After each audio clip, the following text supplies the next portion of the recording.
What's up, y'all? Let's see. Let's get us a quick little intro video before we introduce you to Kelly, aka Mocha Magic. Let's take a look at what we did on our homework here, Kelly. Let's see what we got here, man. Somebody sent this in. It was a fan video.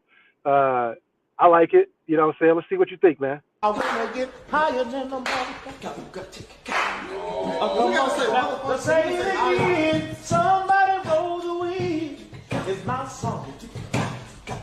I wanna get higher than the motherfucker.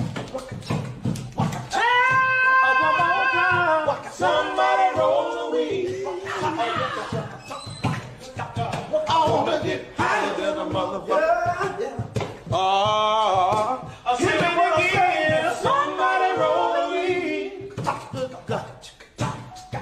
I wanna get higher than a motherfucker. Can you tell me what you wanna get? I wanna get high.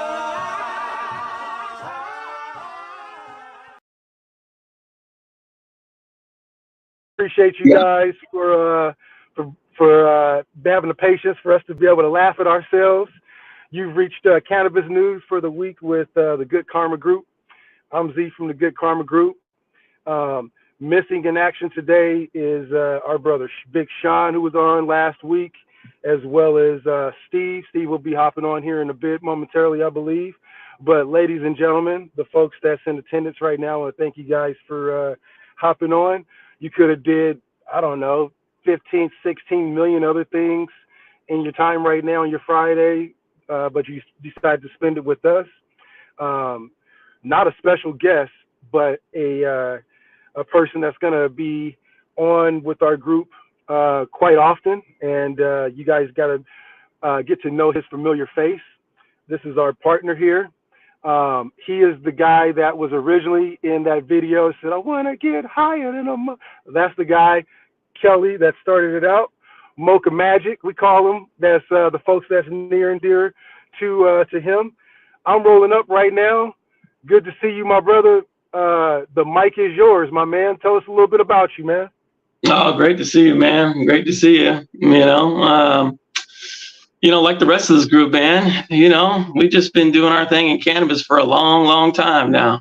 Starting to feel like a couple of dinosaurs out here at the old 10-year mark, my man. So, it's going to be fun to just get together with the group, man, and maybe talk a little bit about the market, maybe bullshit a little bit about sports, man, and really get into some of the politics here too, because like we've been talking about, things are changing, man, and it's best we keep our eye on it here. So Kelly, you're out all over the place, but basically Pacific Northwest is home for you as well, but you travel all over the West Coast for work. The fans know you from last week, or our viewers know you from last week. We were talking about you in Vegas at the MJ BizCon. That was one of our topics. Man, how was that? How was that going? That was a pretty interesting experience. I mean, as you know, every year it's always a valuable trip. Frankly, it's probably, let's keep it real. It's probably the most valuable cannabis conference that there is right now in the United States. As far as just getting all of the business interests together, producers, processors, retailers, investors, that's definitely the most worthwhile conference in my opinion. I mean, this year there was a really big highlight on producer and processor manufacturing equipment. So everything from pre-rolling machines all the way down to to rosin presses were first and foremost and right out front. This year, they had a less of a focus on retail. So they didn't have nearly as large of a retail display than they did last year or the year prior. So they're missing a lot of their display vendors. They're missing a lot of software vendors and things of that nature. But I think that's largely due to the fact that on the West Coast, it's a lot of mature markets. There's not really that many that are super young or immature right now, and so. I think that's just the nature of the beast. Frankly, the older and older retail gets, the less and less you need to see your software partners, and certainly the less and less you need to, go out sourcing for some. And so, that was a little bit different in that sense. But I'll tell you what was, pretty much, what stayed consistent every single year. And that is there is an insane amount of mixers and parties to get you in front of good investors. This year, I think Canada probably made their biggest, made their presence known the most, in my opinion, just because they had a pretty significant number of groups down there that were specifically looking to get into the U.S. market, and obviously they legalized quite a bit, quite a long time ago. They have a much different market than we do. But they are actually just kind of running out of room to grow. They only have so much population, and they only really have so much purchasing power when it comes to vices. So, a lot of these guys are just trying to get down in the United States just because there are just so many states that have not been unlocked yet. And so a lot of them being venture capitalists, they're really looking for opportunities in that equity space, especially because that equity space is a very easy way for somebody who is stationed out of country to grab 49% of a U.S. based company. And so we also saw there were some groups from Israel there, which I thought was interesting. A terpene manufacturer, some packaging people. I thought that was fascinating. I haven't seen any vendors from Israel or any Israel-based companies at BizCon at all.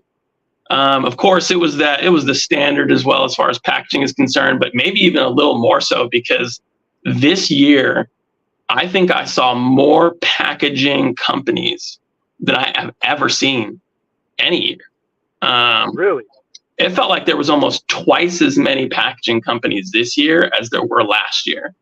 And certainly, what made me feel this way, you've been to BizCon plenty of times, and those who are listening, those who have been out there, you guys kind of know already. A lot of these booths cost a lot of money, right? They cost a substantial amount of money, and generally speaking, you see like the big guys that are always there. So you have your AVDs, you have your, that Gorilla Packaging company. You've got, your Max Cores, and you've got a lot, right? You've got a ton of companies there. But this year, I didn't see as many, as for the packaging companies, there were plenty of the big guys that had those gigantic displays and those gigantic tables and everything like that. But this year there were countless small tables there for new packaging companies that are just breaking into the market. Just a ton, maybe some are a little less viable than others, but I could definitely see that proliferating this year.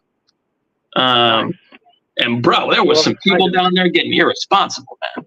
God damn, they were getting irresponsible. They were getting wild? Bro, y'all need to calm down. Y'all gotta go back to your wives and your people soon. Y'all better chill out. Yeah, you gotta go back. You gotta go back clean. You can't be coming back all wilding out, shit, man. Yeah. Cannabis industry ain't that big, man. Motherfuckers think everybody out here quiet. Nope, that's not the case. Nope. I'm just laying low. Did I know, you speaking of that, there was a lot of fights. Well, one big one that kicked out a couple years back. I think it was during 2020's MJ BizCon. I remember that. Remember that? Real quick, I got to take a quick pause. We're going to add on a guest. So, ladies and gentlemen out in YouTube land, you guys remember him from the last episode, had us cracking the fuck up. Our good partner from SoCal, by way of the Pacific Northwest, one of the, next to Mocha, of course, one of the largest Seahawk fans, as well as Laker fans that I personally know. So let's bring him on board, bring on our good brother Steve. What's going on with you, Steve? Oh, there you go. I got you. You muted, man. Your volume's up. There we go. Got the Bluetooth going. Can you guys hear me? Yeah, man. You clean, bro. You got that Crenshaw. Is that Crenshaw you got on? Nah, man. That's Cassius Clay right there. Cassius Clay. Look, Kelly, you see this motherfucker showing up late and shit. He gonna show Cassius Clay on and shit. God damn. Well, hopefully you smoking on something, Steve, because we got to hear your perspective. Last week, man, you had some great sound bars, man, some good sound takes, man. So it ain't gonna be too much, craziness today that we gonna talk about, but it is some really crazy and wild updates. Bless you. Some wild updates that just popped out on the news feed there, though. But Steve, before we get any further, man, how you doing, bro? What's new with you, man? Man, it's Friday. We got the Lake Show in that playing tournament. So I'm going to have to tap into that. That's mandatory. We're going to see what we do on that shit. I'm not sure how I feel about that, man. That's not the NBA I really know, but I get that they're trying some new stuff, and I'm gonna give them the benefit of the doubt. But, man, them courts got to go. I don't know who made that decision, but those courts are an atrocity, man. That's just I like bad. it, man. I like it. But it's that Euro shit, bro. We don't need that shit. Yeah. I'm not mad at him. Shit over there, bro. It changed up. It changed up the dynamic of the game, because I cannot tell you the last December that I tuned into an NBA game. There you go, and there it is, because that's been the crux of their issue for years. Is 82 games is just too much, man, and now you got damn near 40% of the dudes on load management, and 500K is nothing to sneeze at. So we'll see what happens. Yeah, but other than that, man, we're smoking on some lava cake here. Resin. First smoke of the day. I just rolled up a nice little spliff from Artisan, Dutch Berry. Shout out to them. I see Mocha over there hitting his pen. He may be I don't know. He may be medicated. He may not be. You never know what that motherfucker be on, man. Shit, he may be medicated. He may not be. We all know.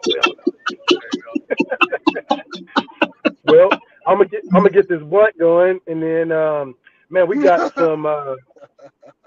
some good news to cover here today, fellas. So first, I won't get into the real heavy news. The first update I'll add is so Germany. We talked about the EU and Germany getting ready to legalize. They put that on delay until 2024. Just an update from the last time we all met and discussed some upcoming topics. So I know that was a real hot topic for us. So Germany is on delay. Ohio went, of course, full rec.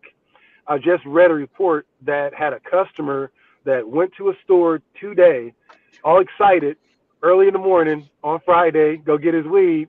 They said, "Nah, bro, it ain't open for you. You don't have a medical card." So they haven't legalized it fully for medical patients yet.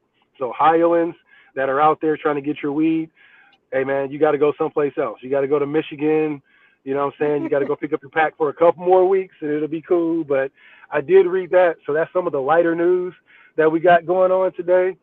Let me hit this blunt before we get into this heavier news, though. I'm about to get that. I'm about to go get me a blunt right quick. Hold up, you're back. Oh, go for it. So, man, I'm surprised my rolling skills is.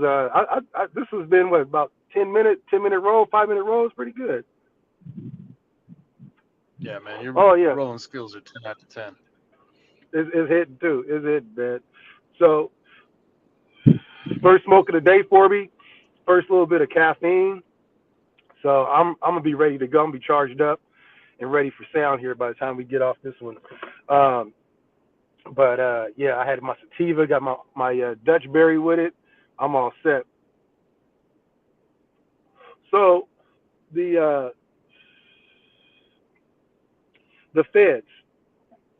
Shout out to Marijuana Moment or marijuanamoment.com for this article. They posted it about a day ago, I do believe, but it says that the feds released a 250-plus page report that is redacted, and all the documents are about cannabis rescheduling recommendations. It details the value of medical cannabis as well, too. So what the feds did is they just now released this whole document, 250 pages. There was about 2 pages that were in its entirety. The rest of the 200 and I think it was 253 pages total. They were all redacted. So it was hard to be able to decipher exactly what the feds were trying to recommend. But some of the things that we were able to take away from it, first off, we got to get the acronym straight because we're going to be seeing a lot of acronyms. The U.S. Health and Human Services Department, that's the HHS, right? So a lot of people have heard that when we talk about cannabis legalization and federal regulations behind it. That's been the HHS. So if you've seen in the news, it's been sitting in this Health and Human Services Department. They're the guys they're the department that's going to be able to take it from Schedule 2 to Schedule 3 drug with the approval from the president, of course. So they released this document at the request. Actually, they didn't release it. It was a FOIA request. It was done by Matt Zorn and Shane Pennington. They're attorneys at law. So they put out this request for a FOIA request a while back. They just now got this 250 some odd pages. The first thing that stands out for it is that they did this is the HHS, right? The Human or the Health and Human Service Department. They did an 8-factor analysis. So they said, all right, if we want to legalize cannabis, we're going to break it down into these 8 factors, and we're going to analyze that. So the guys, the Pennington and this Zorn, they talked to Marijuana Moment today, and they said they haven't got through the whole documents. It's 250 some odd pages, so they gave a snippet as to what they had. But again, Kelly, if you missed it, the feds released a 250 some odd page document at the FOIA request of these attorneys via the HHS. 252 documents. There was only 2 of them that were not redacted, but it did detail the value of medical cannabis as well too. So let's see, the documents outline new scientific information that come to light in recent years. So they went back to 2015. So like, unlike Australia, like we talked about, and how they just had some crazy 20-year study or whatever of some booth. This has been done with the cannabis industry while it's been open in 2015. So they're looking at everything that may necessitate the rescheduling of it, right, with this document. It's focused on current accepted medical use of cannabis. So the current uses for it for medically, they said they got no beef with it. Cancer, PTSD, whatever it may be. They said that the medical applications of it, they accept those. They accept it. They were focused on the data since 2015. When they started talking about the medical part, though, they did include the potential for addiction and for overdose, overusage. What the HHS is recommending, or what they determined, is that this is what they say, air quotes, it's a complicated consideration to say that cannabis is addicting or it has any other subsidiary parts that may be detrimental to your health. They said it's a complicated issue because there's so many different, factors that you have to include when you're determining that, that they can't make there's no single test or assessment that can provide a complete characterization of, cannabis does X, Y, and Z. So that's probably, forthcoming. That's probably going to be coming here soon. But this was also a part of something that was happening earlier this week too, that we'll get into. But some of the guys that are mentioned in this article were the representatives for Colorado, Illinois, New York, New Jersey, Maryland, and Louisiana. This week, they all sent a letter to President Joe Biden urging him to have his administration reschedule cannabis by the end of the year. So we're only a couple weeks left in the end of 2023. This letter has been sent out after this FOIA request has been released to, these lawyers who's now making it public, saying that the HHS and the rest of the government, the House Senate, is looking at rescheduling this. Now we get this letter that pops up from these congressmen and women that are saying, hey, we need to hurry up and get this going right now. Kelly, we'll open up with you, my brother. What's your thoughts, man? I think it's easier said than done. Yeah. I think it's much easier said than done. And honestly, yeah, I thought one of the big pushes, or one of the main drivers behind certainly what I've heard just time and time again about the legalization of cannabis and how much it benefits, communities and society, et cetera, et cetera. A lot of it has been centered around how it's reduced the use of opioids, right? Yeah, 100%. But the issue with that is that just earlier this year, a study completed where it didn't reduce it. In fact, it was shown that people who consumed opioids or people who used opioids actually wound up consuming even more cannabis. It didn't really stop them from consuming opioids. It just led to them consuming more cannabis. And I'm not saying that, talk about that. Right. It's just like, huh? And I'm sure, depending on where you come from and what experiences you have, I'm sure you already knew that, right? Before anybody even need to tell you. But that being said, I'm not saying that, an anti-economy conservative is going to latch onto that fact and prevent legalization. But I prefer a slow rollout in the way that we're doing it right now, just because, frankly, this has all been a giant experiment. And I think that by just kind of legalizing here in a year or two, essentially what you're doing is you're just kind of picking an arbitrary time to end the experiment, which makes the experiment totally arbitrary. So, for me, I don't feel the experiment is completed until all 50 states have their own legalization on the books. I don't feel it's completed. And most states who have legalized so far, I mean, they have the population that, it supports it by, vast numbers. So, I prefer a slow rollout personally. I think it'll prevent a lot of lawsuits. And frankly, I think it'll prevent a whole lot of small businesses from just immediately going out of business overnight. Because I think right now we haven't even figured out interstate transfer of goods yet. So legalizing in a year or two, I mean, really what you're going to do is you're going to give a lot of cannabis to the logistical behemoths that already exist outside of our industry, right? Because again, the logistics of shipping to all 50 states or even shipping overseas to the states we have in the middle of the Pacific Ocean, that all requires like some pretty impressive, logistical capabilities, something closer to like an Amazon or a Costco or a Safeway or a, Walgreens. And when I look at what Walgreens and CVS are doing right now,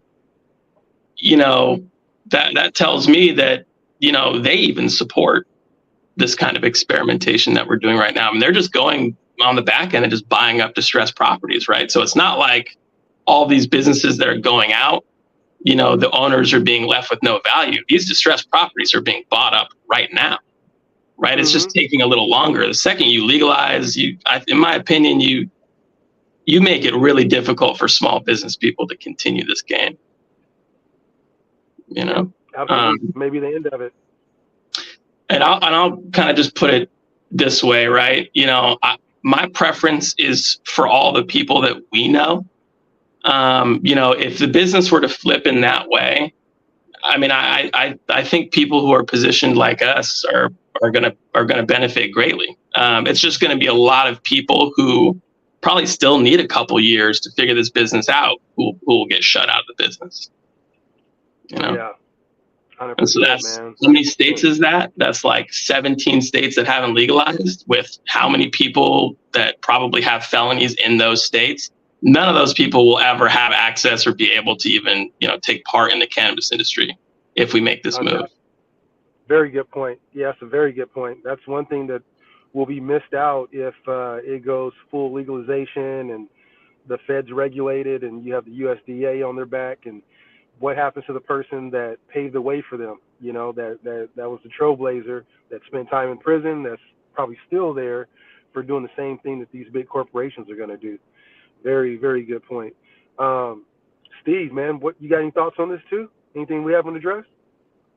You know, man, we've been doing this a long time, and that federal legalization has always been out there, and it's always just around the corner, and it's always gonna happen. I'm just kind of in a I'll believe it when I see it type thing. I think that big pharma has so much lobbying power, and this is the last thing they want is for cannabis to just become a Schedule 3 drug. And man, you laid it out there beautifully. To do that, sounds like you're gonna have to jump through a lot of legal hoops. And you've been to DC, and you know how them lobbyists are. They're gonna start lacing people's pockets up real quick to prevent that. And so my money's with the lobbyist groups. I think it eventually will happen. I just don't think I think it's a hurry up and wait type situation like it has been. So if it does open up, you know, coast to coast, that's great. You know, we're gonna benefit greatly from that. And if it doesn't, then we're still doing great. So it's just more of a wait and see for me. So it's funny that we, all brought those points up because the next topic that we're about to discuss, this just kicked out about 41 minutes ago at the time of the start of our recording. So that's about an hour ago now, hour and a half, maybe going on right now. So this is shout out to MJ Biz Daily for the source on this. Bipartisan cannabis descheduling bill reintroduced in Congress today on a fucking Friday. This bill is going to suggest that they leave individual markets in charge of most of their decision making when it comes to regulation. And see, this was a bill that was originally introduced in 2019. It had zero legs on it, couldn't even walk in the House. It got kicked out as soon as it was presented. This one actually has some legs to stand on. The Republicans are running the House, so they have to approve it, and then Biden, of course, right now is where it's sitting. It's called the States Act, STATES Act. And I guess they meant that because they want to empower the states to regulate and come up with the best practices as long as it meets a certain criteria through other things that we'll talk about here in a second too. So cannabis that's produced and sold that's in compliance with the state and tribal law would no longer be covered by the Controlled Substance Act. So the state would decide. Yeah, bro. Who wouldn't be covered? No. Cannabis that's been produced and sold in compliance with state and or tribal law would no longer be covered by the Controlled Substance Act. So yeah. Okay. There's So one big thing. Well, there's one big takeaway word that you guys got to remember, and it's compliance. It's not growing it in the state. It's you got to make sure that you're in compliance with the state and tribal law. So you just can't automatically grow it, start shipping it to wherever you got to go. It has to be in compliance with the state. All right. The other part of it is that the U.S. Food and Drug Administration will be responsible for classifying the cannabis products by category to ensure that they possess safety and marketing testing. Okay. Also, the legalized interstate commerce is going to be another part of it. So they're going to be talking about Oregon producing too much product. They can be able to ship that to within interstate. That wasn't a part of this act. That was according to the Cato Institute. Just a little disclaimer on that. They're trying to throw that in.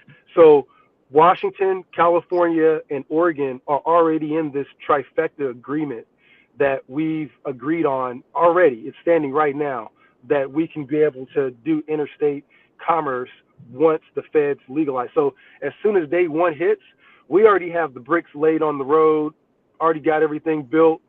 Everything's ready to roll for how we're going to be doing interstate commerce. So on that, let me ask you a question real quick. Is that did you say the Cato Institute was involved? This was according, additionally, to the Cato Institute, that this was a part of the bill. So it looks like MJ Biz Daily didn't read that directly a part of the bill, but the Cato Institute probably called them and was like, yo, this part is also going to be a part of the bill. And they were like, we didn't see that. So we're just going to include that it was the Cato Institute that informed us, you know what I mean, of that. That's kind of what I took away from it. But like I said, it's on the MJ Biz Daily. They just made sure they had that disclaimer that it was according to the Cato Institute. So also a part of that is going to be the age restrictions still. So if you're 21, of course you can't be able to go in. If you're under 21, you can still go in if you have a medical license, but you have to be over 18, right? So they're going to keep those same interstate laws, however they're mapped out and formed. There's not going to be a federal regulation on that. So the states that are sponsoring this, shout out to you guys, Oregon and Louisiana. Okay. Interesting. Very I understand why Oregon is doing it. Yeah, but Louisiana is kind of out of left field. But that's cool. Louisiana is on a shipping lane. Mm-hmm. Louisiana's on a shipping lane, so theoretically speaking, Louisiana could just be interested in getting, New Orleans and, perhaps areas involved. To say, man, we need to be down in New Orleans if that goes so, live. So it was, I think it was 2 or 3 reps that they were heavy from Oregon that was representing this, and then I think 1 or 2 from Louisiana as well, and no one else from the states. Hey man, I would be in favor of that. Yeah, that sounds good. Let the states govern it how they want to govern it. Take away the consequences from the feds, and feds basically just giving them a green light. I think that's better than just blanketing federal legalization, because every state's different. What works for California ain't gonna work for Missouri. What works for us ain't gonna work for Florida. Every state really is that different. Every demographic, or the economics, even the product itself is going to be much different. So yeah, I kind of like that approach much better. You just take it on a case by case basis, and you just say, hey, don't fuck this up. Here you go. I agree. The only thing that's missing is the tax rate. That's it. I didn't see that anywhere, fellas. You know what I'm saying? You said the tax break? No, what's the rate? How much are the feds going to be taking? What is it going to be? Any more additional tax that they're going to impose on it? That was the only part, which maybe there isn't any, but that was kind of concerning to me when I first saw that, because that was the first thing I was looking for when I haven't read through this States Act yet, but when I was reading the article, I'm like, okay, well, they have to have some type of information about, okay, the fed's gonna take a 10%, federal tax, or are we just gonna bundle this in and give it to the USDA and let them give their recommendations first? So let's recap this. Everything's gonna be going to the USDA for classifying all the products. So they're gonna be telling you what's a gummy, what's a beverage, what's between a gusher, like if we have like a edible that has liquid and edible in it, what is that classification? The USDA would be the people that would say that is a micro beverage, edible, whatever it may be. They're going to be coming up with all those rules and regulations that everyone will have to abide by. So if you have a state that's doing equal or lesser value right now, got to get your shit together, so start talking to some people, getting all your compliance and your packaging standards up to date, because that may change, especially if, you look at Washington, and both of you guys know, like dealing with California market, I've tried to ship out Washington packaging and thought it could slide by in California, and made that grave mistake for everybody to learn from. Remember that, Steve? Oh yeah. So that's going to be the new thing with the federal packaging regulations. Is going to be a federal standard. So dealing with a lot of companies that just would send out cheap stuff, that's not going to be the standard anymore. You may have to have it, dry sealed or something. Yeah, those would all be interesting. I see this as far more likely than full legalization. Yeah, man. I see more of a half measure like this, where you're talking about, putting forward the States Act and, having the federal government start to get involved, because it's kind of like a half measure that kicks the can down the road to the next, to probably the next administration, or to the administration after that, for the next step after that. So, I mean, I think this is, honestly, I think it's highly likely that this would pass. I don't know if it would pass. The tough part is it's got to pass a Republican House. I don't see why Republicans would be against additional tax revenue. And the reason why I was highlighting the Cato Institute, obviously, if the fucking group under the Koch brothers is interested in cannabis, that's going to probably move cannabis definitely in the right direction for Republicans, I would say. But that being said, when they released their findings on it, their conclusion was that essentially everybody who was saying bad things about cannabis were wrong.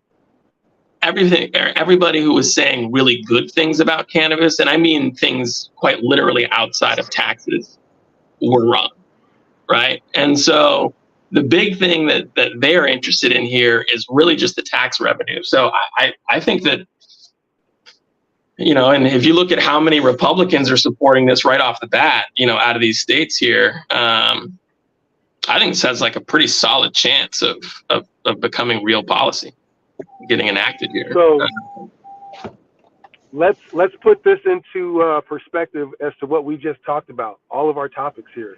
I mean, if we're not seeing the writing on the wall, like Steve was talking about, I'm kind of in that same group where I'll believe it when I see it, but just the headliners today, you got the feds that are releasing, this FOIA of 250 redacted pages, except for 2 that came down to these attorneys, and they're still reading about, all of the different, studies and the laws and stuff like that, right? And then you get this next one that, hits with this bipartisan group that's talking about descheduling, Congress, or cannabis in Congress.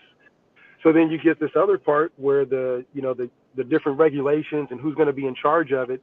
Like Kelly said, there's going to be a lot more that's coming down, especially when you have 250 redacted pages with all these rules. I want to see what the fuck's on that redacted side of it first. You know what I'm saying? Because 250 pages that they don't want to send out or disclose to lawyers that had to wait several years to be able to get this information is telling right there. That tells you right there that there's a lot of stuff that they have to unveil on it. And probably, like you say, it won't be maybe this administration. It'll probably be an all Republican, president as well as, House. We'll see. But I think that that's where we're seeing these guys are urging the president right now to get this shit passed, to get it going before the beginning of the year. So I would take this pretty seriously, because it's going to start seeming like this may be a possibility, like Kelly said here, really, really fast. Yeah, I totally agree. I mean, I think half measures and quarter measures are always, that's like the defining characteristic of our government and the way it enacts policy. So I think this makes sense to me. Nice quarter step, nice half step in the right direction, kick the can a little bit. And then frankly, that, and I hate to say this, but I find it more likely just because, what that's going to do is it's going to give this administration it's going to give them an excuse, because if they don't fully enact the legalization of cannabis and it's another administration that does, and negative things happen because of that, well, the Biden administration will be clear. So, that sounds just like the way we do business. I mean, it seems like it's a big coincidence that all of that is hitting the press cycle all at one time. You know what I mean? Like that's telling. Um, got one more for you guys here, and then we can move on to some other stuff too. But good insight so far. I really appreciate you guys, man. This is great. Let's move to Connecticut.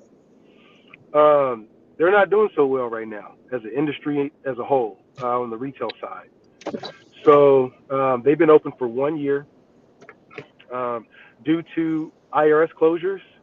And this is a shout out to the CT Insider, the ConnecticutInsider.com on this one.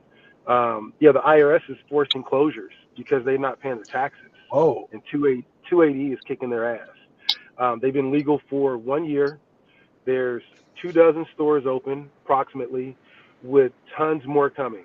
It's as well as with social equity and all of the other applicable, applications that's going to be filling up their inboxes as well too. They said that 280E right now is a huge concern, like we talked about earlier. If the viewers don't know, 280E is an IRS tax code. It controls all of the cannabis, basically the federal law, the single federal law amongst cannabis and actually, honestly, all drugs too. Because it wasn't really the case law. I don't think was even about a guy that was selling cannabis. It was a guy that was selling cocaine in Miami. I read up on that case. Oh yeah. Very interesting. That was great. But yeah. That's a whole episode by itself. I think that. Yeah, that's a whole episode by the IRS. Didn't give a shit. They just wanted their money. They didn't give a shit. He was dealing coke in broad daylight. Yeah, and he had his phone. He got arrested, and he had his cell phone, his boats, and his cars, and his houses. And they were like, "Well, if I'm doing the time, I'm gonna write this shit off." And they were like, "No more of that." Yeah, so it's only for the good soul. So actually, I believe I got to read more into it, but basically on the cannabis side, it's our Bible, right? It's our only way of how we can be able to understand the tax code and have some sort of write-off, or for instance, everything that goes into the building and the operations of your cannabis retail, for sure. You eat a big majority of that, unless you have good consultation amongst you. If not, then you have to learn a lot, and TikTok ain't gonna teach you that. I can tell you that one right now. That's the one thing that probably ain't on TikTok. I don't know. Maybe we'll research it and do a whole episode on it if you guys want to talk more about it. But Connecticut, they're losing. So there's only about, like I said, about 24 shops, 25 shops right now that are open. It's a lot like Oregon wasn't really like that when they first opened, but once they started getting a lot of visitors that were coming in that were stating their flag in retail stores like myself, that became where it was really hard for a lot of stores to stay open. Steve, what you think about this, man? Man, how many people live in Connecticut? Just immediate. Like, for real? Immediate. Immediate. You already know I went to demographics. You already know I went to the demographics immediately. I was like, this don't look good. Man, you gotta Don't look good. Some money to go out there. If it's not UConn basketball, I'm not really. Yeah, I don't know. I kind of stack it over there with Vermont and like the forget me states. Like I'm genuinely curious to see how much revenue they've pumped out within 1 year, because that's also a dry market. So you would to hear you tell me that they're on the struggle bus already inside of a year, something's definitely off, because they should have their own mini green rush, just based on the fact that they've been dry this entire time. I agree. So is it neighboring states that people are going to? What? I don't know how you F that up, for lack of a better term. How do you do that? These are all good questions. Give us a week with a license, we'll go set up and make money. Like, I don't understand how you are possibly fumbling this. So how, and also like 280E, man. Paul Castellano, boss of bosses, biggest Italian mob boss ever, said, "Yeah, we're a powerful organization, but you know who the biggest gang in the world is? The United States government. You don't want any beef with the IRS." So if you're listening to this and you're new into the cannabis space, don't play around with that 280E. Zach has seen a lot of people lose their livelihoods. And when him and I first met, on this subject, not the first time we met, but we first met about cannabis, that was the first thing he told me. He said, make sure you pay your taxes. They will come get your shit if you don't. Yep. So Yeah. that needs to be rule number one when you're getting into the Yep. cannabis space. Absolutely. Do not play with the IRS. So, yeah, I don't get it. And Kelly, what state about you? and local government. Yeah, that too. I mean, so I'm gonna hit you guys with some facts here, and you tell me. Yeah. We'll play a red flag, green flag game right here. All right. All And it's what all you right. guys know about markets, what you guys know about mature cannabis. I want you to tell me what this sounds like to you. Okay. All right. So first of all, the maximum allowed purchase, for each of these categories here. So we're talking about up to 14 pre-rolled cigarettes is what they call them, weigh a gram each, or 28 pre-rolled cigarettes that weigh a half gram. So you can have a half ounce max. Okay. On your pre-rolls. Of pre-rolls and flower. Okay, got you. So you can have a half O? A combination of different product types that collectively amount to no more. I mean, it's not great, but it's not terrible either. It's not terrible, but what I will tell you right now is Washington relies on the sale of ounces, and certainly the sale of ounces in addition to other products. Hey, we already know the ending because it obviously didn't fucking work. No customers came in and bought that shit. 100%. And so I'm just going to give you some more. I'm going to give you some more. And you tell me red flag, green flag here. So Connecticut, as you guys probably already know, it's a very small state. Maybe not small as far as European nations are concerned, but very small in the U.S., right? A drive from New Haven, Connecticut to New York will take you not much more than 35 minutes. What? Man, come on. Well, there's your problem. So now the issue immediately, right? Because as I'm sure y'all already know, y'all can find bodegas in Yonkers. Absolutely. Yeah, absolutely. So there's black market weed, there's black market flower coming from Washington, Oregon, definitely Oregon. That's why they're out here trying to get interstate, right? Because they got way too much flower, right? Yep. And California, again, another one where there's frankly so much competition. Sometimes you can't find somebody to sell your flower to. So you might as well sell it over here, right? So we're talking about 35 minutes, 45 minutes on a bad day. And you can get flower for half the cost. So now right off Jump Street, to me, that's a red flag because that's the opposite of a green mile. Now you actually have your customers driving away from your stores to buy bulk. The fuck? You're a recreational store. That doesn't make any sense. Let's go to the next flag here. There's 3.6 million people in Connecticut, right?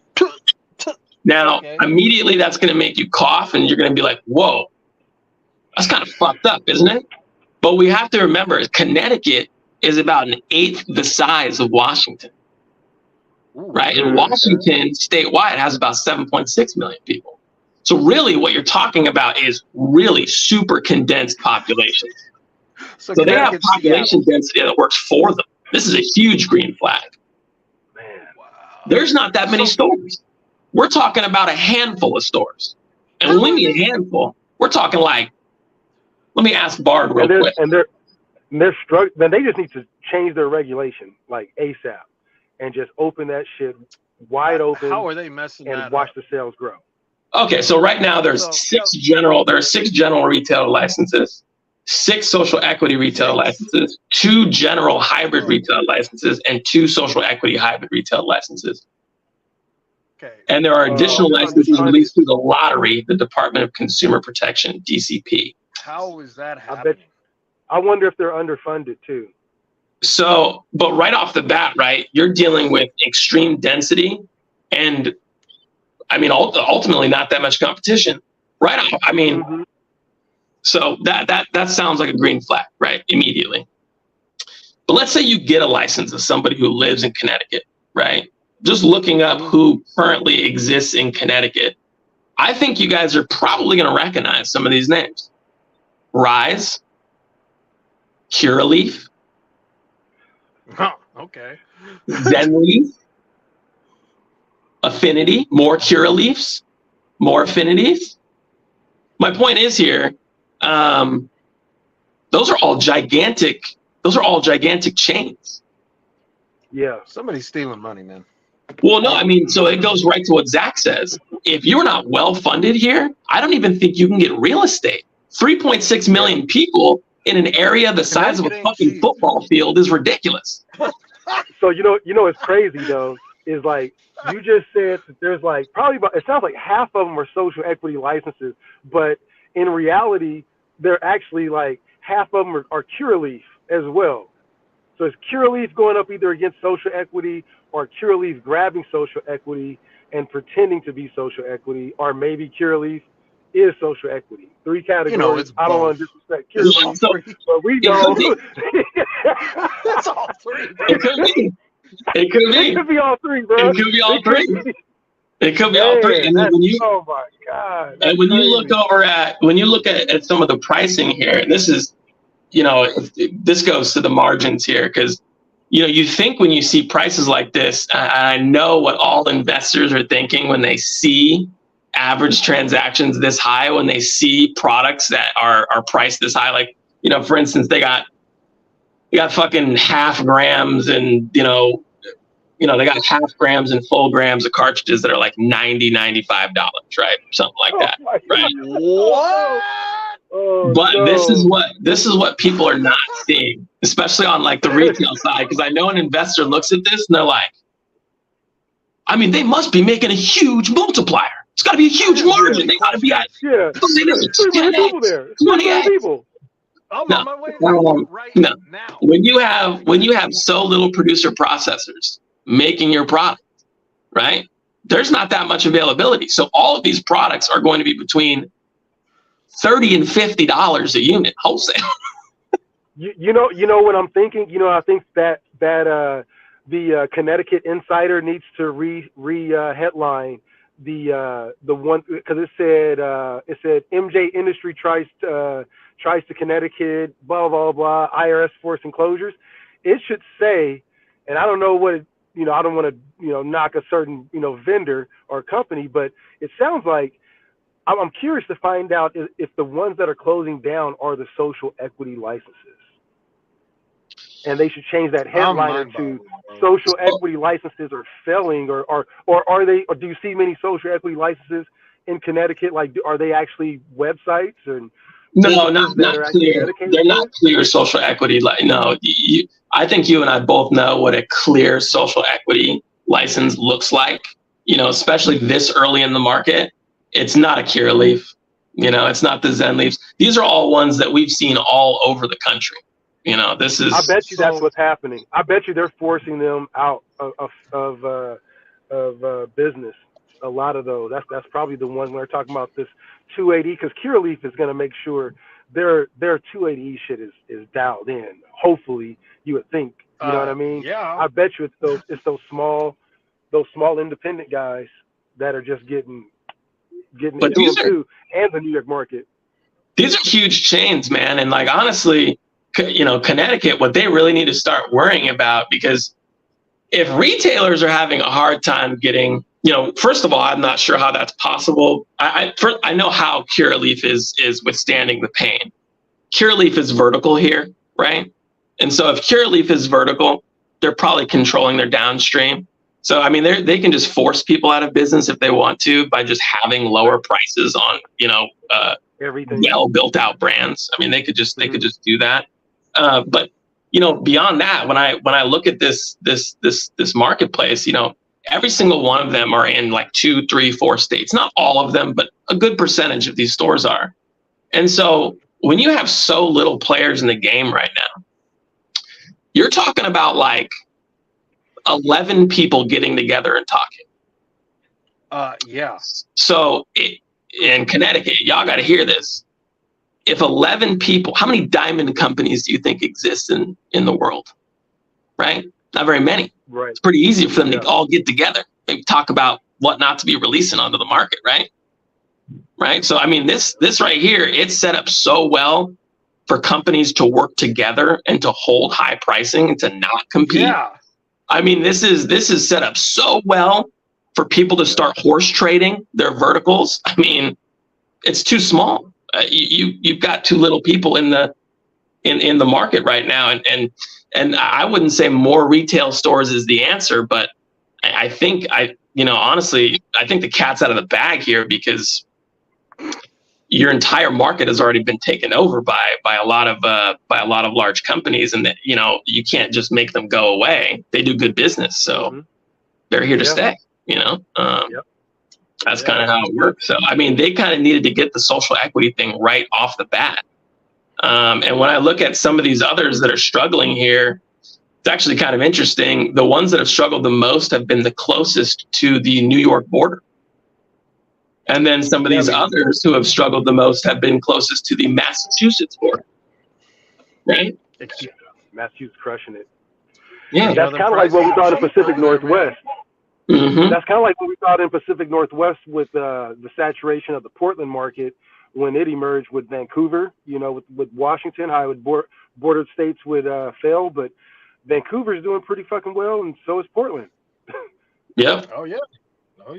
But they're equally yoked. It's just probably like another hour in time that they're open, from store hours. I think in Washington they can stay open till like an hour later than Oregon. So a lot of people will cross over. So Connecticut got to get it together, man, with either figuring out some type. Well, you're not going to be able to beat out New York on anything, on time, on price, on whatever. I really think that, like you said, you just got to be able to add more marketplace into existence. It's going to be an efficient process with it.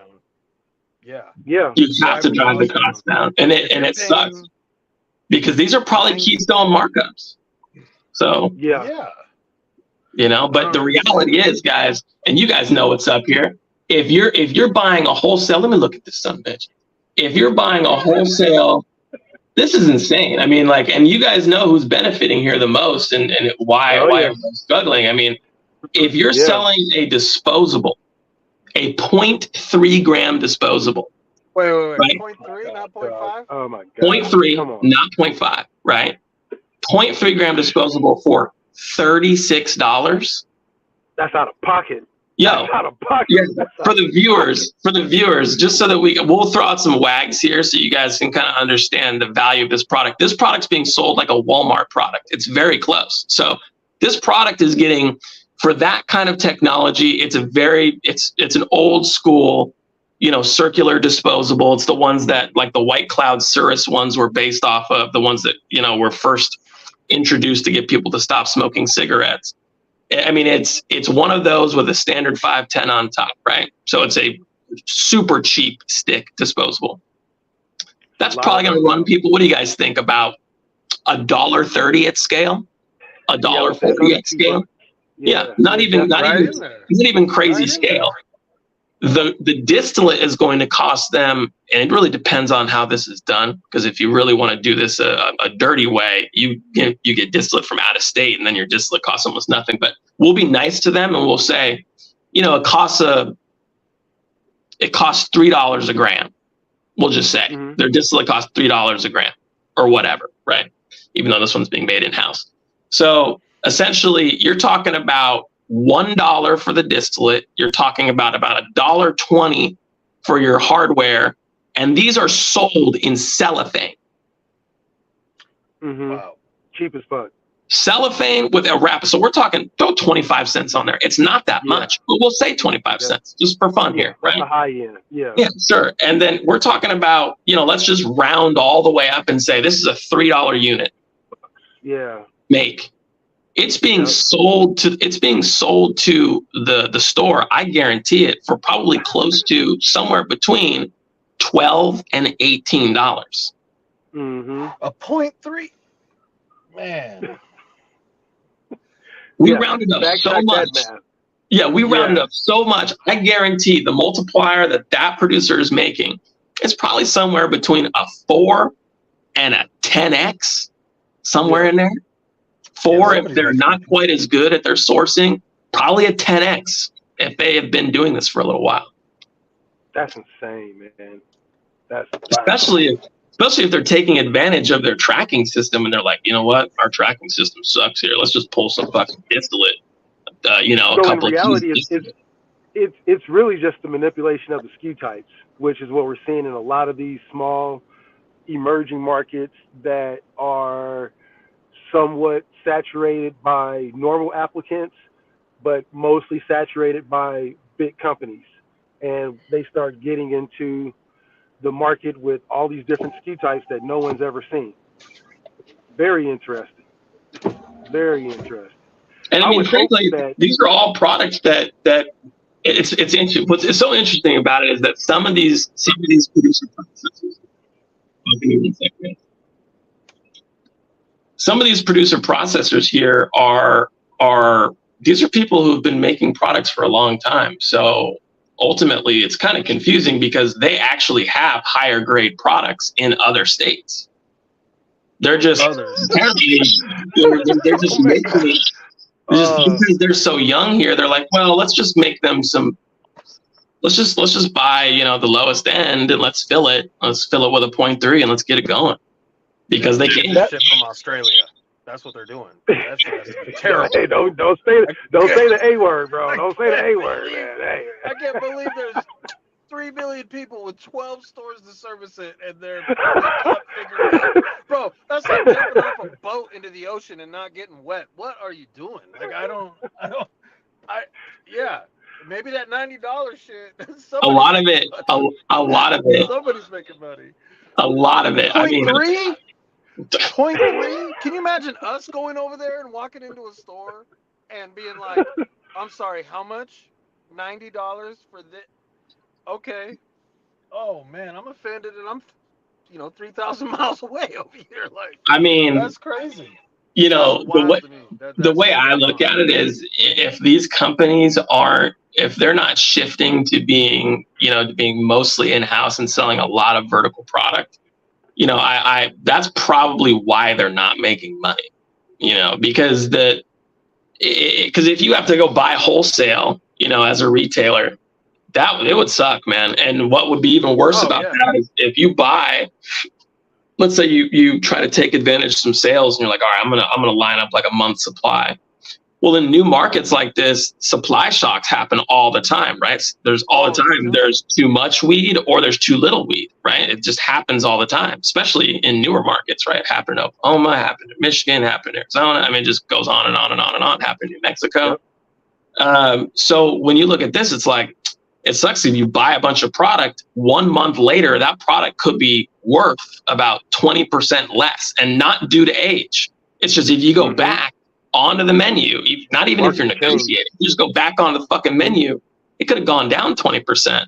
And so if you still have that product and you're, let's say, a retailer down the road, right, maybe didn't take advantage of that sale and he didn't have a month's supply or whatever, well, now he's gonna be like, oh shit, I'm just gonna buy at a lower price. I'm gonna lower it again, and now you've got product that's 20% higher than your competitor. It's fucking sucks. It happens a lot. It happens in all these markets like that. It's a commodity, yeah. So it sometimes it goes up and down, and when it goes quickly, it can screw you up. It can screw you up pretty quick. That's shocking, man. That is shocking. If you're in Connecticut, call us immediately. We'll come fix all of that boo for you. Yeah, they got some interesting data coming out here. Some really, really interesting data. All right, gentlemen, I'm gonna use the restroom real quick. I'll be right back. Yeah. That was a good conversation, man. That was pretty much all we had for cannabis, man. In the meantime, you got any good Bigfoot stories? I know you listen to a lot of Bigfoot conversations about what's the best one that you've heard so far? That's the most believable one that you can share. Man, bro, I've heard so many stories. The most believable one for me is the most popular one. It's a crazy story, but the Gimlin film everybody's seen. Nobody has been able to debunk that yet. Nobody. And I know University of Washington analyzed the film, and they were like, "There's no way that's a person in a suit, just by the way it walks, the way the muscle structure." So to me, even though the guy who filmed it was a convicted con artist, and the check bounced for the for the camera he purchased to film the video. He got the camera repossessed and they threw him in jail. So he's completely suspect. But that footage, I believe he genuinely caught one walking. They got a quick shot of it. Bro, it was in like 1960 something. You tell me they're that sophisticated to put breasts on there that move fluidly. They even got the Planet of the Apes guy, who was the most high-tech costume artist at the time, to weigh in, and he's like, I didn't make that, and I couldn't make that right now. You don't see any zippers or anything, so I don't know, man. I don't know. It's I love mysteries and I love burying myself in them, and that one is the Native Americans, and all the cultures all over the world have the same story about the same entity, and either they're all bullshitting or at least one person's right. And that's all it takes. Yeah. Yeah. About you, man? Man, Harry and Henderson's for me, man. It did it for me. Man. Once I saw Harry and Henderson's, for real, I was like, oh shit, they made a movie about this. All right, I can dig it. That's what got me into it. But nah, man, I don't know. I felt like there's been that one that kicked out on the train that got me a couple weeks back. That got me too, because the guy was on the train tour. Yeah, man, that got me good, bro. I was like, and they're in the shit, middle okay. of nowhere. I can dig that one. Yeah. But yeah, man. And then I saw yesterday, Bron, man. Well, I got to stop saying Bron, man. The Lakers beat the absolute shit out the Pelicans. Oh my God. Yeah. Here's something I want to ask you that somebody asked me today who knows ball really well.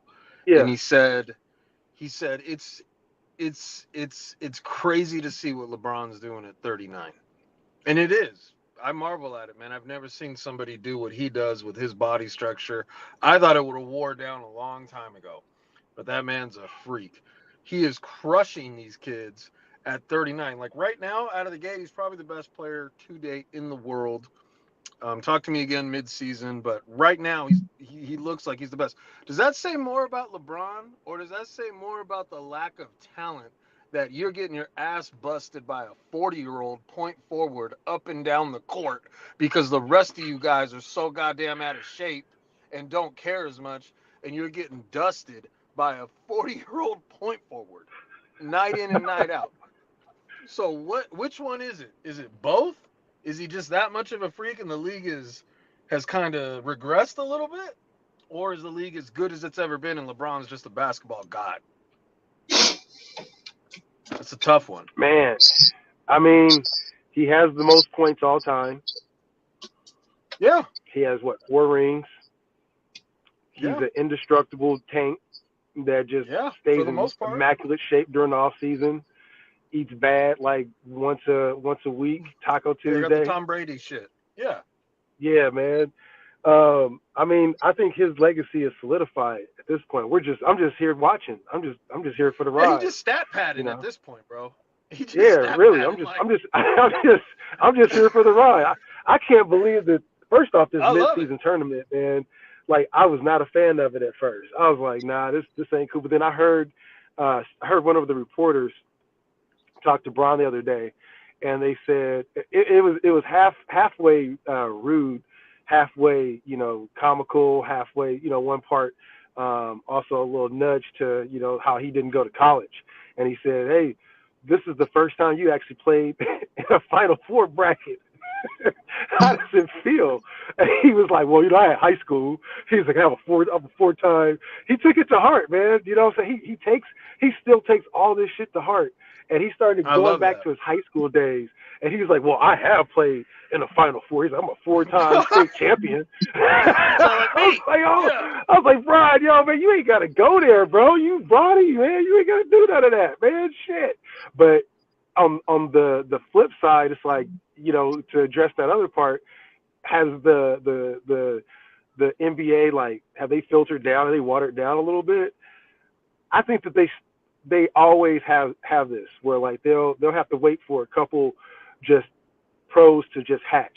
That dude from Indiana, have you guys seen that motherfucker? Yeah. Tyrese? Whoo, my Mhm. man, bro. That whole Yeah, he squad just is as really long as good. he stays humble and stays healthy, he'll be cool. He'll be dope. For He me, got that. He got that genetic. yeah, man, he's filthy. He should have been a New York Knick too. They messed that one up. Should They have. decided And to he's over there with draft someone Obi else. too. He's balling with He's over Obi there at with the Obi's Pacers, already on bro. the team.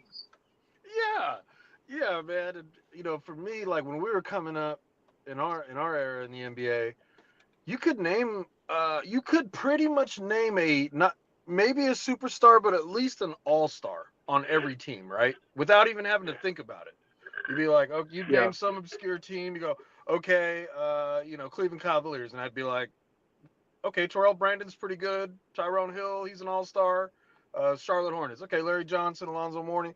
Like, I can't do that anymore, bro. I can't. There's got nobody on the Hornets who's popping. I mean, Lonzo Ball hasn't really played. Like, take me to the. I can't really do that with every single team, and I don't know if the rest of the world is caught up, and so maybe the league overall average is just greater. Like everybody per average on an average scale is just a better ball player because the rest of the world's bringing more talent into it. That's what I think it is. Or is it just a lack of super? Like I'm worried about what happens to the league when LeBron goes away. Because when he goes away, you're out of sight, out of mind, dude. You can do all your Hollywood stuff, cool. Like, tell me who's gonna pick up that moniker. I thought it was John Morant before last season. I don't know who's gonna pick. Bro. We're not messing with no Euro players as Americans. I'm sorry. We're not. I'm not wearing a. I'm not. Joker can't jump over a phone book, dog. That shit's not entertaining. But he's probably the best player. He ain't the Luka guy. Doncic? He ain't the guy for Come it. on, bro. Luka's cool. Like I would like to have a beer with him or something, but I'm not trying to like go rock his jersey or try to campaign to get him over to LA. Giannis is cool. That's great, but like, where's the next LeBron? Like Jordan was just coming out and they hit the lotto, but they had Kobe, LeBron had just come on, D Wade. But I'm like, okay, is it Joel Embiid? Is it Tatum? Like I know it ain't Zion. So yeah, that needs to be a shirt. I know it ain't Zion. Hey, bro, what did I tell you, dog? When we were talking about him coming out of Duke, I'm like, that body type won't work. He's Khalil Mack playing a high intensity aerobic sport. The joints and the torque on his muscles, it won't work, and it hasn't. And my man's not doing himself any favors. But he's paid. Nah. He's paid. He got his dough. He needs to come play for Seattle. So, he needs some help. Come I play tell you what, defensive end man. for us. Speaking of Seattle, man, I'll let you guys discuss. I Man, we got it. I got my haircut. I got my haircut by a Niner fan today. I had to get up out of there, dog. I had to get up out of there. There was a lot of red. He was wearing a Christian McCaffrey jersey, just nice and deep in Seahawk territory, and the hat and the shoes to match, and the trainer shoes, the trainer red shoes with the white fleece that went with the white jersey. Oh, I was getting irritated, but I can't say shit. That is our dad for right now. Like, I don't know. Yeah, I'm not finna say shit about the Niners at this point. I mean, they have a significantly better team in every major statistical category than we do. So here's some breaking news for you guys. I personally think that this week the Seahawks are going to beat the Niners. I love you, bro. That's the hottest take I've heard all week. Let's hear it. I'm saying it right now. I'm calling it right now. I'm not joking. I think that it's going to be. What is it? It's in Levi Stadium. It's right. Sunday night or it's during the day. Don't go in there and just shit on their parade. I promise you, it's going to be a close game. I think the Seahawks are going to score about 35 points. I think the Niners are going to be at about 28, 35. All right. So I'm going to tell you this. You tell me if you're going to update your take. Because this just yeah, bro. So you tell me if it's gonna update your take. Right? So Zach Charbonnet questionable with a knee injury. Jaron Reed, I'm in still. questionable with a hamstring injury. Kenneth Walker III, both Charbonnet and Kenneth Walker III, they did practice, but it was not a full practice. He's questionable. Not a real practice, and they're not wearing pads anyway, so it doesn't really matter. So, but yeah, bro, you're fucking going through the motions. But Kenneth Walker out with or questionable with an oblique injury. I'm guessing he's not going to play. D. Eskridge out with a rib injury. Don't know where that came from. Geno Smith. Geno Smith sat out of practice with a groin injury. Game time decision. So that's not good. Jordan Brooks has a has a mid-ankle sprain. So McCaffrey about to go off. Yeah. Oh, dude. 200. And our CB with that 70 rating, or one of the CBs with the 70 rating. So Trey Brown, heel injury. Oh yeah.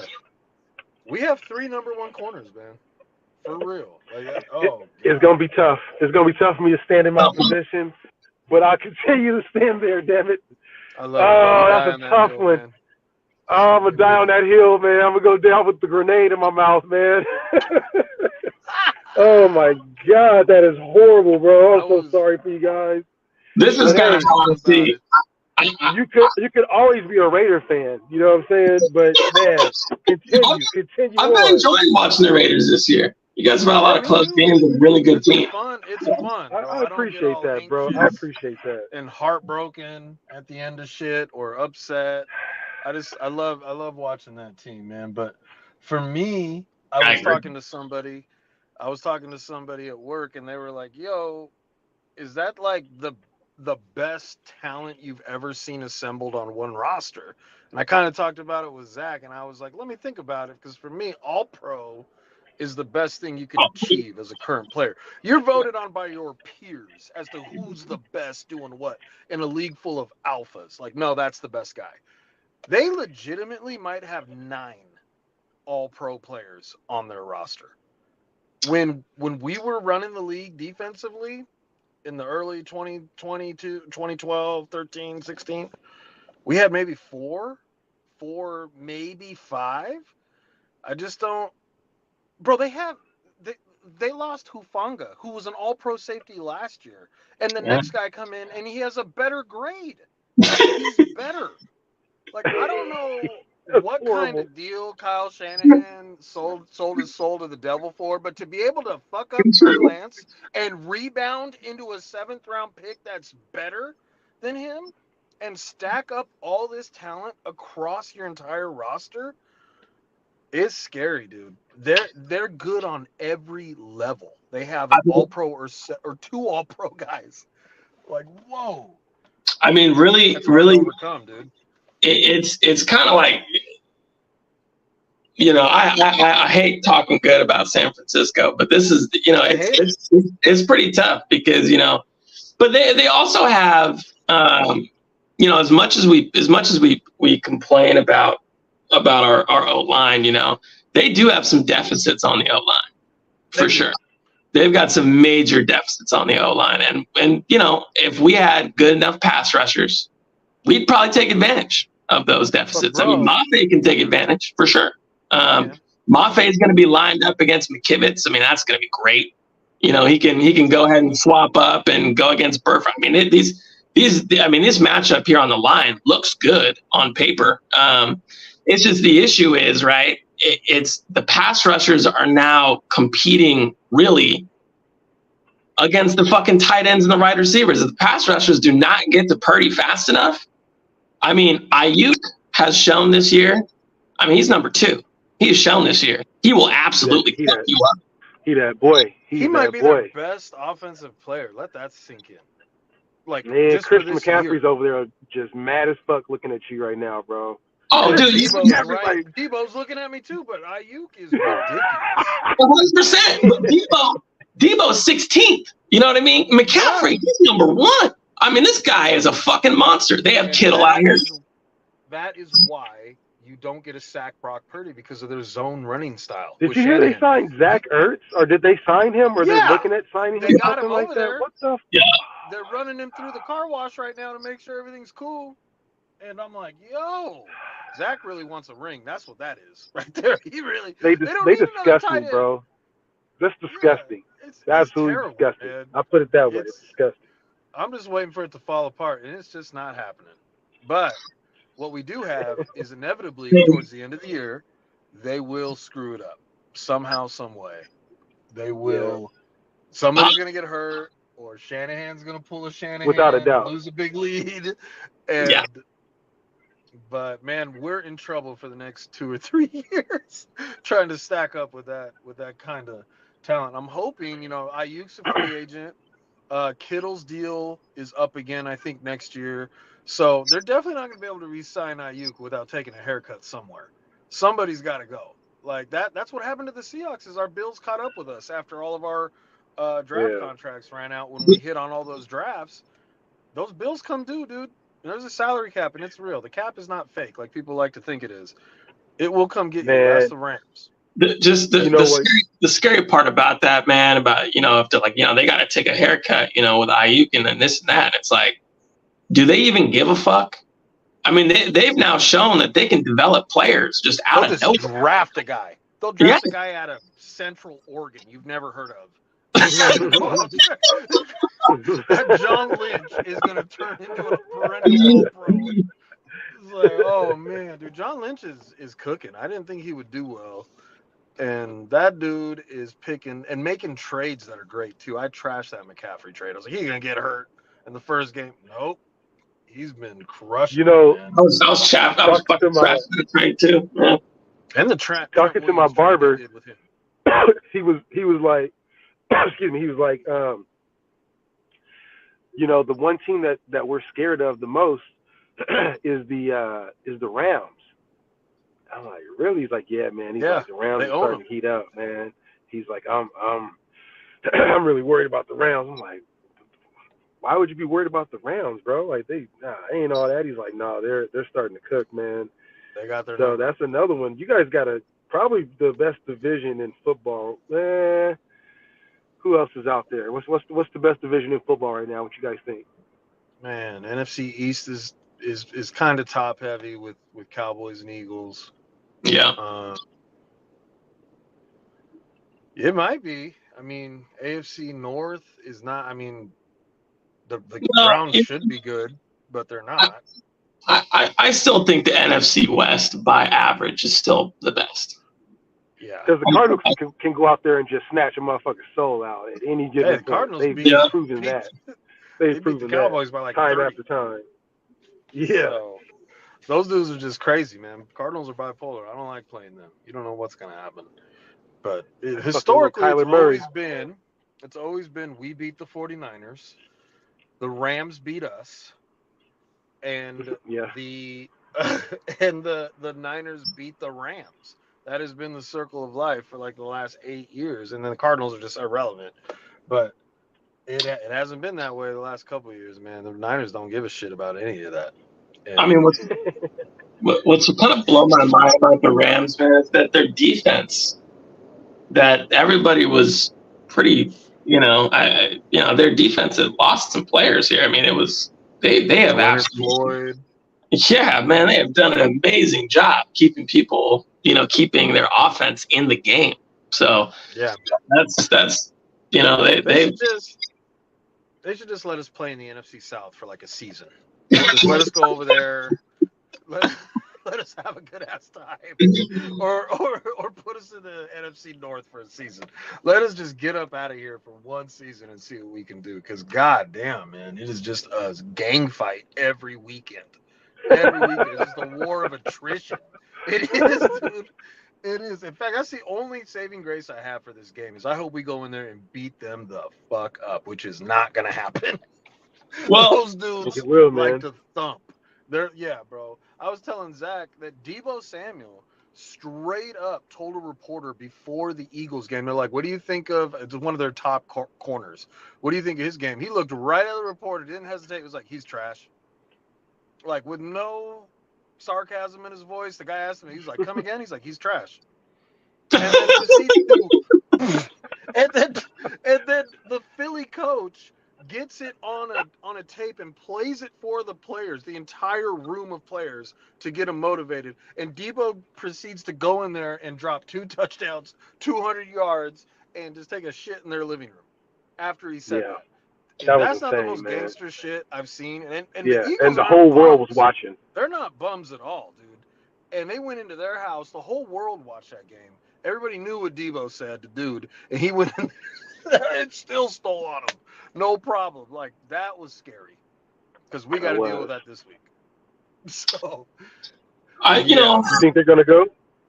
I'm excited to see, at least from the Seahawks side, I'm excited to see Kenny McIntosh.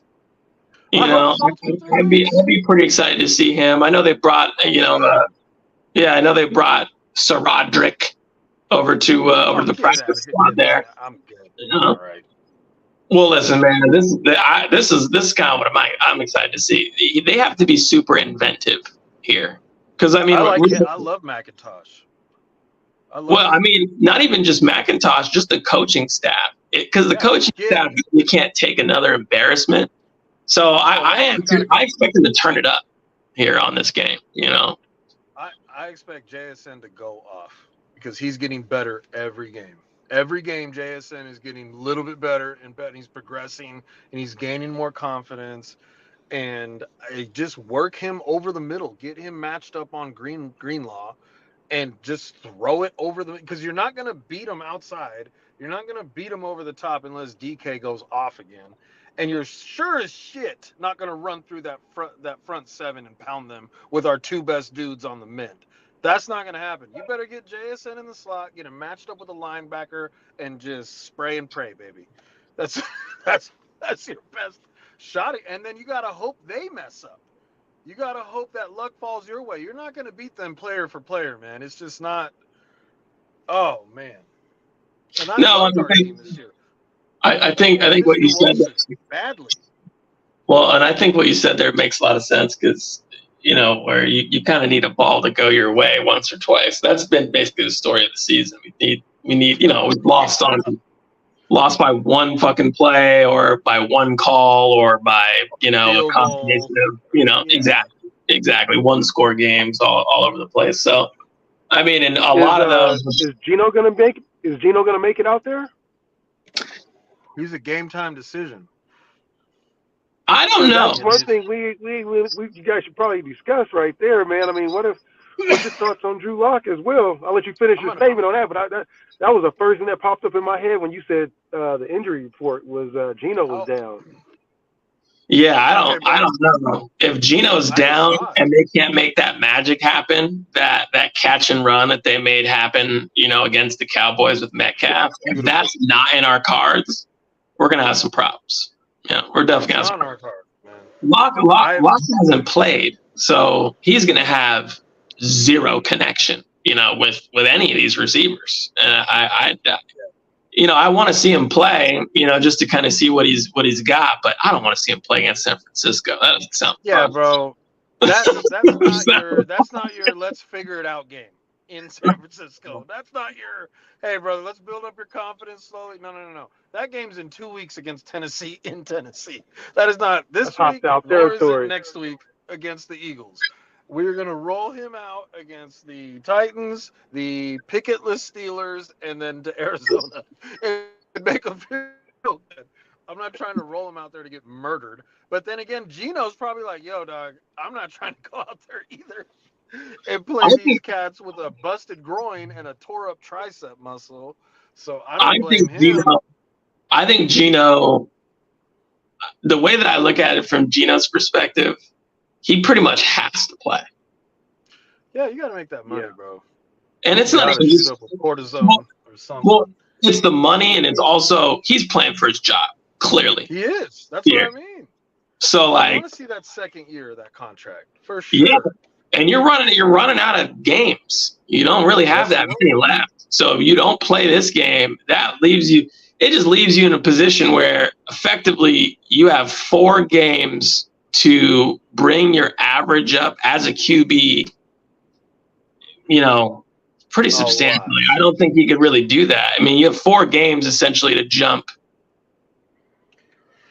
13, 13, essentially 13 spots up. That's not very much time. So I think he pretty much has to play. And I think he's going to do whatever he can to play on, in this particular. I think so. I think so. And I think Ken Walker is going to do the same. Honestly, I think Ken Walker is going to do as well. He'll be there. Yeah, that one out, man. Well, I think he's feeling itchy because as a sophomore, and it may not be his fault. It could be Shane Waldron. It could be a number of things, really. I mean, I'm not going to say injuries because we've been largely healthy most of the year. It hasn't been like a storyline of injuries. So, it's basically, this year, even with his missed games, Ken Walker's got to be looking at his sophomore record here and thinking to himself, well, God damn, like I need to get on the field. I got to get on the field and I got to make some stats happen here. And I think I think Charbonnet is probably feeling the same way because his debut wasn't looking too good. So I feel pretty good about Charbonnet. I feel pretty good about Ken Walker, and I feel pretty good about Smith just because I think more people than we know are playing for their jobs, and I think it's because I think frankly if we after the expectations that we entered the season with, I think we're probably going to end up. I think if I'm super nice, we're going to end up with 7 or 8 wins here, something like that. And so with 7 or 8 wins, there's going to be a lot of people in the hot seat here. We haven't made a playoff, a real playoff run. Probably in how many years? What? 4? 3? Like a serious one where we like a serious one. Yeah. Where we thought. Man. Yeah, where we thought were we 2016? It was like 17, 16. Oh yeah. Other than Detroit still there. Yeah, it was back when I think it was. It was a while ago before we came in and teams feared playing us in the playoffs. It hasn't been it's been a minute. So and we're gonna see. Well, we're gonna see defensive, and if things keep the way they are right now, right, effectively you're gonna see regression. You'll see some progression here on the defense for sure, but you'll also see quite a bit of regression on the defense, and you will have seen quite a bit of regression on the offense. Excuse me. Yeah. I mean that won't bode well. I don't think that will bode well for anybody involved there. So I think anybody who's even slightly hurt, I think they're going to be trying to get out on the field. If nothing else, to save their ass here. I'm really looking for on the defense, man. We got to stop missing tackles because that's it's just kind of like it's just an embarrassing way to play football. So Daryl Taylor got to go. Daryl Taylor's got to go. You can't have grasp and let that fool slip away like the Roadrunner, man. Come on, dude. And that was a game-defining play in a very one-score type of game. And you had him with a 14-yard loss. Yeah, you had. If you can't pull down broke leg Prescott, you know what I mean? Man. When you got your whole body wrapped around him, it is definitely a problem. But it's more than just those. Taylor's a problem. He is. They need to just take him off the line pretty much immediately and replace him with somebody like any of the people we have. It really doesn't matter at this point. Have you seen how skinny Frank Clark is out there? He looks like a regular dude. He doesn't look like an NFL player, like at all. He should not be in the league. Like every time he's out there, they are scheming right at him, regardless of who the team is. Like, where's Frank at? Cool, we're gonna go that way. And he's just, if you get him in space, like every team since we've got him has got him in space in a quick throw to the flat or just a counter run to the right, he's completely lost and can't make anything happen. And Yeah, man, I hope you're right. I hope these guys see it as an opportunity to shock the world, but I don't think it's a get right game. I think these dudes, What is 49ers, are focused too. They have a lot to play for. They what ain't are done shit. Yeah. what's the top three? What's the top three things that you guys need to probably pick up in the draft next year, from position wise? Quarterback, quarterback, quarterback.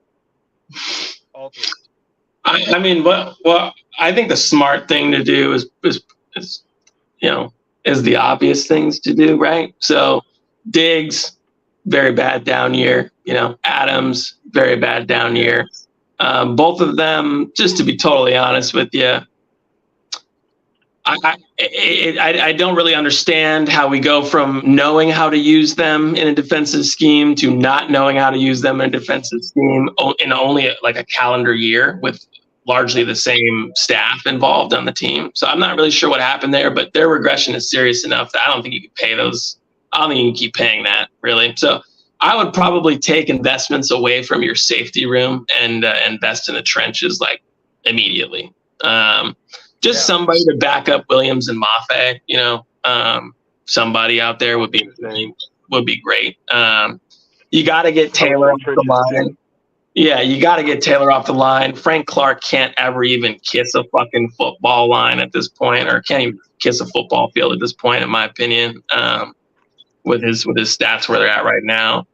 And then, you know, I would probably what Steve is saying. I'd invest pretty heavily in finding a quarterback. So, you know, because you have a lot of the other weapons. If you invest relatively well in the trench and maybe throw, you know, some new blood out there in the safety position, and invest maybe not too much, but invest, you know, a little bit in, I don't know. I don't know if you need to invest too heavily, but, you know, what are you going to do with you know, who's starting, you know, next year? Can't pay that, dude. We combined next year on the cap, we're paying $33 million to those two. They count against the cap hit. And I think, if I'm being honest, in the top three priorities for me are quarterback. We've got to find somebody in development. Doesn't mean he needs to start. There can be a bridge guy. It could either be Geno if he turns it around, or Drew Lock for a little bit, and let that guy develop. And then secondly, it needs to be safety, bro. You need to go get a safety. You can go find a top flight elite safety in the bottom of the second round. No problem. And third needs to be mauler guards. We have two bookend tackles that are great. I think we have a pretty decent center that we signed to a 1-year rental that we can probably get under contract. Get some guard action going on in there. And then you pray that Derek Hall makes a Boye Mafe-like leap next year. You get Nwosu back, and suddenly you have a pretty good pass rush. You re-sign Leonard Williams, who's looked great this entire time. And you build off of that. Yeah, dude, that dude is for real. It makes our line serious, and I think he's gonna want to stay. So I'm with you, man. I think you gotta set Jamal gone, and I love Dre, but he's on the wrong side of 30, man. Name me a free safety who has played at a all-pro level at 30. That's not Ed Reed. Hey, once man, look, 30, Jamal Adams, bro. Jamal Adams, man. You need to chill the fuck out, bro, with all that bullshit, man. I see you on Twitter, dog. I see you on Twitter, doubling man. down. Come on, man. You definitely got to chill. I'm trying to tell you what to do, because, hey, as a grown man, hey, I know you don't tell another grown man what to do. We just give suggestions. My suggestion is, man, just let somebody handle the Twitter. Just stay off of it, man. That's not the first time that he's done that, though. From what I've heard, you know what I'm saying? So he gotta chill that shit out, man. Chill it out, Jamal. You know, I will tell you one thing right now. What Jamal was saying, it's wild. He needs to chill off. But anybody who remembers the LOB days, you know, besides Cam Chancellor, there was some dark shit that was coming out of our defense.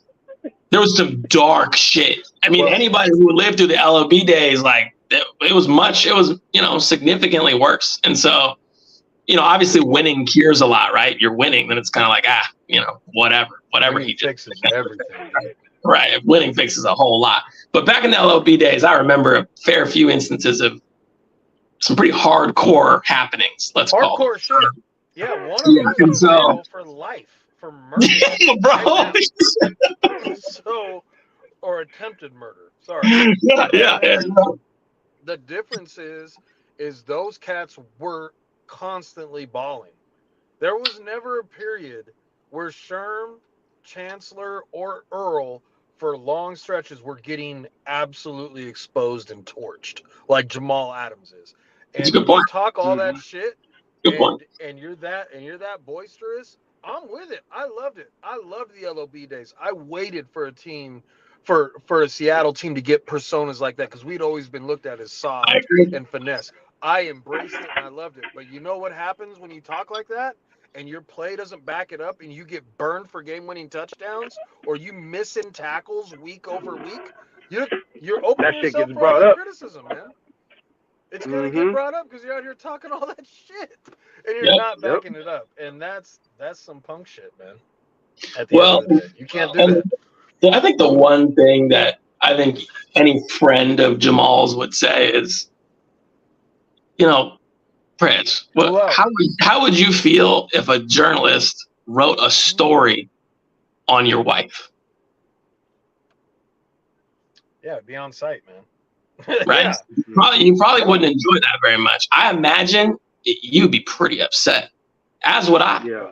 As would anyone, right? And so I would just look at it that way, man. That's kind of like a karmic thing. If you attack people's wives and their family, you can anticipate everything is off. Yeah, people are going to react to you that way, and it's going to make it way worse because you just got upset at this instance of someone coming after your family. Now here comes 36 more, right? So in that conversation, I mean, this reporter allegedly, I don't know for sure because I haven't been following that long about this reporter or Jamal. I know where you're going. Yeah, but apparently this dude has been just trolling Jamal for years since back in his New York Jet days. And that's followed him to Seattle. But still, in my opinion, it doesn't mean that he could bring his old lady in it, And I get it. He was just, trying to get him low and make a punch. But use more intellectual property than that. You know what I'm saying? You can be able to bring up a lot more. Like, look, did you see how goofy that motherfucker looks? Like, come on, man. If you can't make up some shit about that, like that Bart Simpson looking ass motherfucker, you know what I'm saying? I could come up with a million things about that dude. You know what I'm saying? Don't bring in his old lady on it. You bring in your old lady unless that's his profile picture. That's the see. There's some unwritten rules, I believe, as being a recovering troll from Twitter myself. Is that there's rules to this shit. You know what I'm saying? Like, if they put their old lady up on like their profile picture and it's Twitter and they're talking mad shit, it's on site. They're gonna get trolled. If you decide to take all that private and you find that on like some other shit, out of pocket. So if he puts that up there, that was just a part of his post that was separate from all of his other beefs. It wasn't a part of his profile picture. He got the blue check. Jamal should have chilled on that. That's almost like protection order material right there. And he don't even realize that. That can get him out the NFL quick if he keeps fucking around. Because that dude ain't going to be playing too much longer. 100%. Just because now, because, he's got a lot of fans, man. So you throw out somebody's like wife and family, and then you got people like looking up their Facebook and then looking up like all kinds of shit. And that stuff happens pretty weird. So it's kind of like should just be not. I wouldn't do it, as far as I think that's gonna. But at the same time, I will caution all Seahawks fans. Look back at the history of LOB days. Sometimes this kind of stuff happens. Sometimes it's not as extreme as things have ever gotten here. And also for Jamal Adams in this situation, I don't know. I saw the reports about the reporter and how he had been going at him for many years and all that kind of stuff. But that's kind of his job. Like his whole job is to engage people in the sports arena and get them to tell him something, right? So whether he needs to enrage you to get to do it, or whether you like him, that's his whole job, right? And so I think a better response would just be to say, hey man, listen, I'll just meet your ass in the writer's room, right? Because I know you can't catch the ball, and I certainly know you can't tackle. So, so right when I retire, I'll just meet you in the writer's room. You know what I mean? And we'll see who they put in front of the camera first. We'll see if it's you or me. You know what I mean? And then just do that, and just leave it there. Write his name down and see his ass in 10 years. When you get a show. So it's like, I think he could have just used it to fuel him. Don't let it burn you. Use it to fuel you. He shouldn't even be on there anyway. He should be. If they're losing, get the fuck off Twitter. Go fucking focus. You know what I'm saying? Don't be worried about what this man got to say about you. That's part of the problem right there. He spent, and this is one thing where, if I look at it from a 3-foot view as opposed to a 30,000-foot view, here's a 30,000-foot view, and then we'll move on to some other topics. But the 30,000-foot view is that this is a guy that spent the whole off season on the IR previously before this, where he couldn't have the ability to take his black ass out there and fucking play. And now this motherfucker, God has given him a second opportunity to go out there and play. And what is he doing? He's wasting his fucking time on fucking Twitter when he had all that off season to be talking shit on Twitter. And now what does he decide to do in his off time? That tells me something right there. You know what I'm saying? At least, like you said, when the guys was winning, they were bored. Like the LOB was so fucking good. Those motherfuckers were bored, bro. You know what I'm saying? They were like, man, shit, we beating the dog shit out of the fucking Niners. I ain't worried about Vernon Davis. Everybody's like, what about Vernon Davis? Man, fuck Vernon Davis. I don't give a fuck. You know what I'm saying? They on Twitter talking shit. And they backed it up. This dude is Lone Ranger out there. He could hit. He all right. You know what I'm saying? He cool. But unless the team has a scoreboard victory on the table and you can just talk shit and say, hey, that's the heat of the moment. He also had all of that off season to be able to recover and rejuvenate and talk shit, and he could have just retained that. But where was he at? He shut the fuck up then, didn't say nothing. Now all of a sudden he feel like he has the goal to be able to just go after people and attack their families and shit during the fucking season. If I was his teammate, I'd be like, bro, give me your fucking phone. And I'm driving right over the fucking whatever the closest bridge, and I'm chunking that shit, just like they should have did Morant. Oh, dumbass. So anyway, let's go to real quick. Let's wrap it up about 15 minutes or so. We've been about 2 hours almost on some screen time. YouTube's probably gonna love this because we hitting some good topics. But man, good shit. Let's go to entertainment real quick. I want to pick your brains, guys. What's entertaining you guys right now? What you guys watching in your spare time? The little bit that it may be. I was just about to say little snippets here and there. What are you watching, Steve? Shit, man, it's kind of dry right now. Like there ain't really. I was really enjoying Invincible. And then they pulled the plug after 4 episodes. You had to wait till January, which pissed me off. And then I'm watching that monster show on Apple about like them finding Monster Island where Godzilla. Like that shit's kind of fun when you're high. But other than that, man, I probably got to go rewatch The Wire again. I'm due for that. It's been about 2 years. Usually I get it in every 24 months, and so. Yeah, man, there really ain't been no, and it's also football season, so I mean, my nights are booked 3 nights out of the week. So, facts. I mean, I'm totally there. I mean, I don't. Ever since COVID, man, I mean, everybody with 2 eyes and a couple of brain cells to rub together can see that, things haven't necessarily gotten better on the TV screen. I mean, not necessarily. No, man. I haven't really been enjoying too many movies lately. I haven't really been enjoying too many shows lately either. I mean, I did turn on that Squid Game show on Netflix. The shit was ridiculous. It was like a bunch of motherfucking, it was a bunch of motherfucking people lying to each other and cheating on each other and all that shit. So they get the money and get other people out. That was kind of funny. It was definitely pretty entertaining there. Check that out, man. I'm trying to think if there's anything, really, really good. I know that, shit, man, I've been watching mostly just documentaries. Just a bunch of fucking documentaries. And that's just that's background. Speaking of which, Kelly, I'm glad you brought that up because we just watched a crazy documentary on Netflix called Bad Surgeon.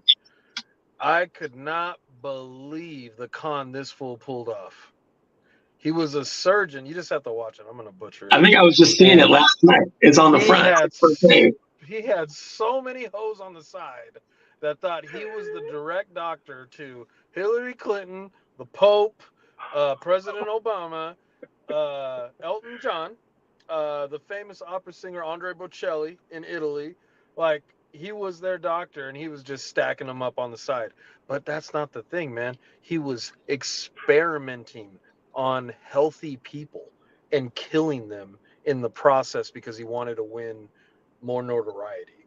And it's like, what the fuck, bro?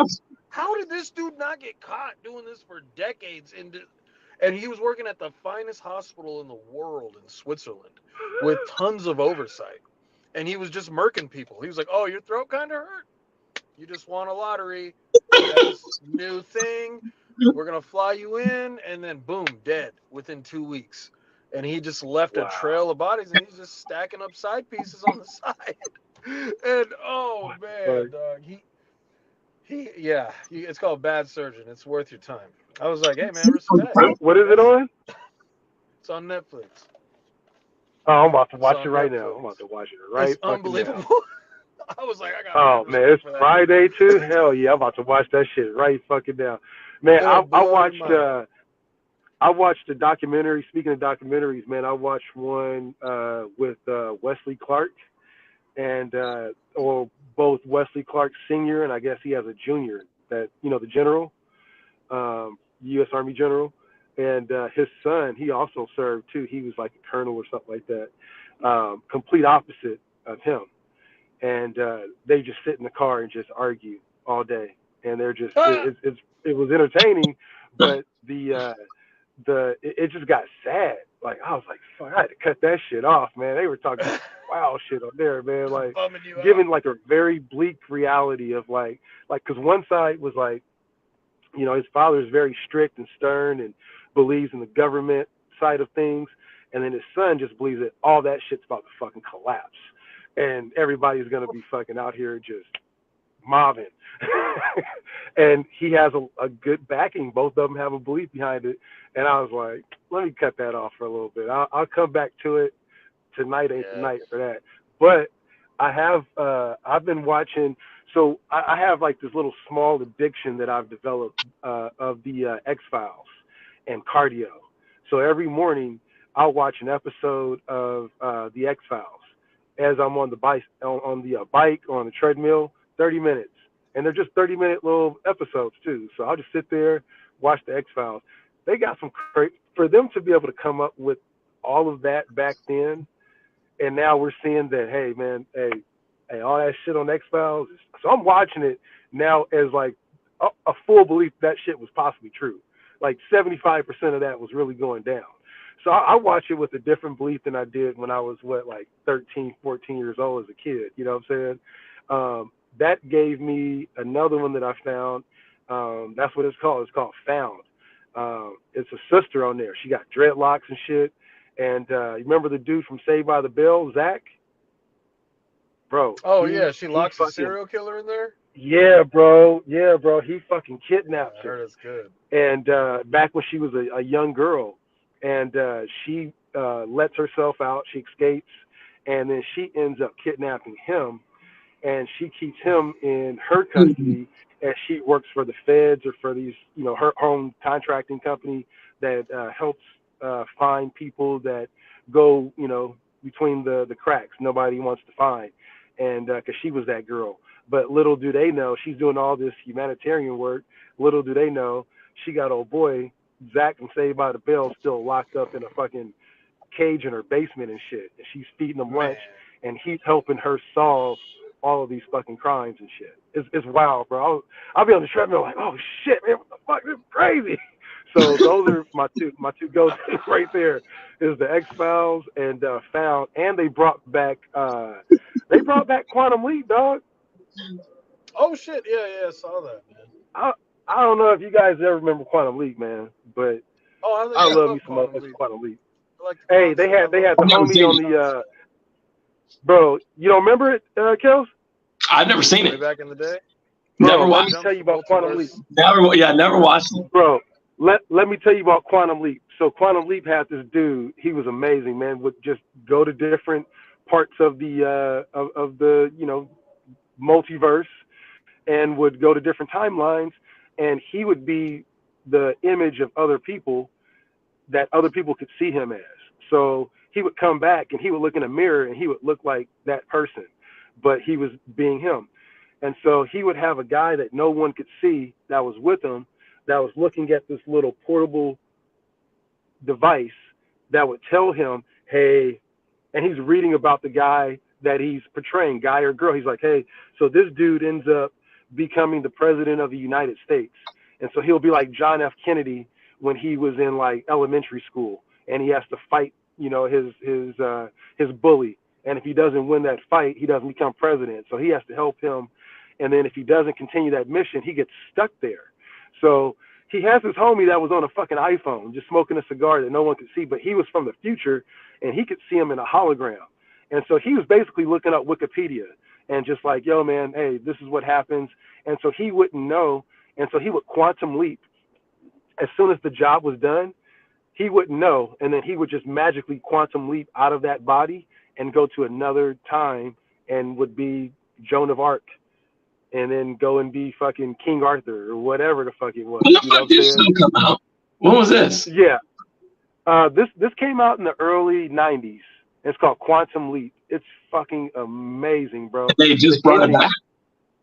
So they just brought it back, and they have an Asian dude now playing the time traveler, and they have all of the new technology that we know about quantum and leaping into black holes and portals and the understanding of all that stuff now. Quantum physics is basically all disposed into this show now, and it's dope as fuck. It's really good. So I haven't really got back into that one yet. I gotta really take my time off, and I had no time to watch that one, but I'm looking forward to that. That sounds pretty dope. I'm a big fan of X-Files. I've seen that show. That's like my wire, man. I've seen that show so many times. Yeah. If Quantum Leap is nearby. Yeah, I mean, it sounds like Steve been watching The Wire since inception. It's not like he don't know every single thing, every single line Snoop has in that show. No, there was a show I was just thinking of. There was a show that I recently watched. Have you guys seen The Night Of? Oh, I love that show with the Indian dude. With the Indian dude? Yeah. That's an old show. Yeah. It was back at like it's a pretty old show. I've got it on this little service. Great, bro. Yeah, okay. Dog. Yo, Zach. If HBO does crazy. it, chances are it's gonna be worth your while, man. So it's basically about this dude. It's about, not to reveal too much, it's about this dude who gets caught up. He gets caught up in a possible case of false imprisonment and false identification, right? And so a person who seemingly is yeah. I know. I have seen that. Yeah. I have seen that shit. That goes crazy. Yeah, man. Yeah, I remember that. That show. Okay, yeah. It had this actor I really liked, and I was like, I'll give it a try right quick. Yeah. It's kind of old, but I'll give it a shot. Holy shit, man. When I ended that show, I was like, dog, did this motherfucker do it or not? I'm like, I don't even know, bro. Yeah. That's wow. It was such a good show. The way that it got me, the viewer, to go from, man, like, what the fuck, how they fucking with this innocent dude, to at the end being like, well, damn, I guess he was capable of some of the shit that he says he wasn't capable of in the beginning. I mean, I don't know, man. This seemed like, when shit hit the fan, he was definitely pretty capable of it. So why not? Yeah, I remember that. It was very good. If you like that show, watch another show on HBO called The Outsider. It's got a paranormal. It has a paranormal twist to it, but it's a Stephen King. It's a great. It's like it's a miniseries, like 6 episodes, but it was really well done. I was like, oh wow, it was original for me. Excellent. Yeah, it's called The Outsider, and it was good. And then, man, if you another one Zach and I watched a long time ago, man, and every time I drive through that place, it's the first thing I think of. Have you seen Wild Wild Country? No. Netflix? Bro, I had no idea any of this went down in the Dalles, Oregon, which if you're where we're at and you travel to Portland, you have to go through there. Take the top off of that, bro, and get back to us, because it'll blow your mind. It's wild, bro. It's wild as fuck, man. Literally, the level of manipulation. Oh, maybe I have seen this. This is about the guru, right? Yeah, I have seen. Yeah, I have over seen. City council, yeah, and then they poison the waterworks to make people sick in the town. Yeah, right. It's out of control, man. The wild thing to me, I mean, the fact that it happened so close. I didn't really think that was possible in a Pacific Northwest, really in the Western, even like exactly, bro. I didn't think that was possible. Bro, for real. I remember I was in the Army, and they trained me on that. They were like, hey man, be very worrisome of eating at buffets anywhere around here. I'm like, what the fuck are you talking about? They're like, you ever heard of botulism poisoning? I'm like, yeah. They're like, there's a fucking cult that's down the road that fucking poisoned a buffet place down there. I'm like, shut the fuck up, man. I worked at a chemical depot, and they're like, yeah, man, no. They fucking did that shit down there, like, within the last 10 years. I'm like, oh, shit. And what's crazy to me, man, is those people all integrated back into that area. Like, they didn't all just go back to, they stayed in that crazy. Oregon. They're still running around there, baby. Oh, hell no. I don't stop. It's kind of real. Shit. I keep it pushing down. You can see something kind of similar here in Washington State. If you guys have ever been to Yelm. Have you been to Yelm? I've been there. Yo, Ramtha's complex, bro, is wild. Damn. Those billboards up there are crazy, man. Yeah, Steve, you never seen it, bro. It's a cult. Or maybe it's not. Maybe it's not. I don't know what it is. Maybe it's not a cult. Maybe it's just a group of like-minded individuals doing things in private.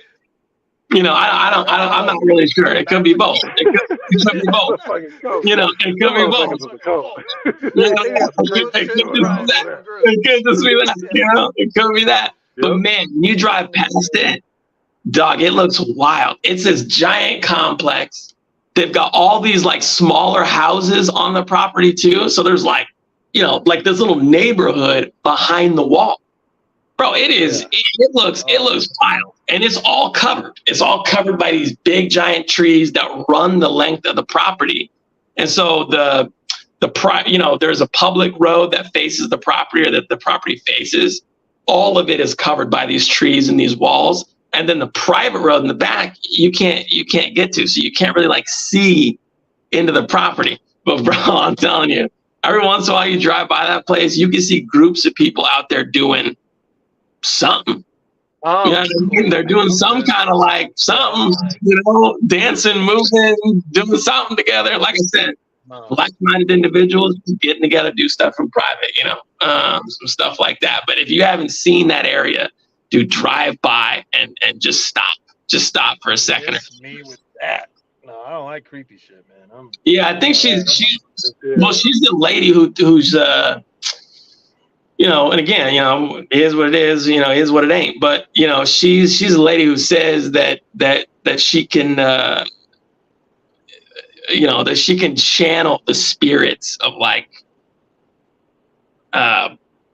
you know, like ancient Romans and ancient Greek philosophers and all this other so stuff. She's a conduit then, basically.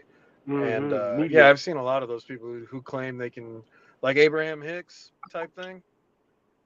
I think into another being. Yes, except and then lets that being talk through her to you. Yes, and like the voice is all like, you know, she changes her voice and, you know, does wild tone inflection and all that shit.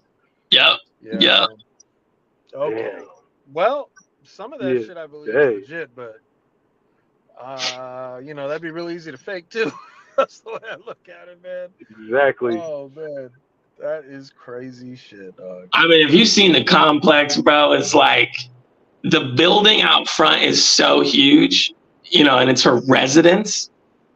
It's just something's going on. I think I've seen that place. I've driven by it. I'm sure you have. We've drove through it a bunch of times, man. Yeah, I'm sure I've driven by it, and it's you can't. It's considered a school or something like that, but you know. Yeah, I have seen it. Okay. Mm-hmm. So, fellas, do you? I know. Last time I already know what Steve's gonna say. He's like, nope. Do you have any? I guess we'll start with final remarks. But do you have any way you want folks to find you, Steve? You can find me right here. That's where you can find me, right here on this channel, baby. And otherwise, real life.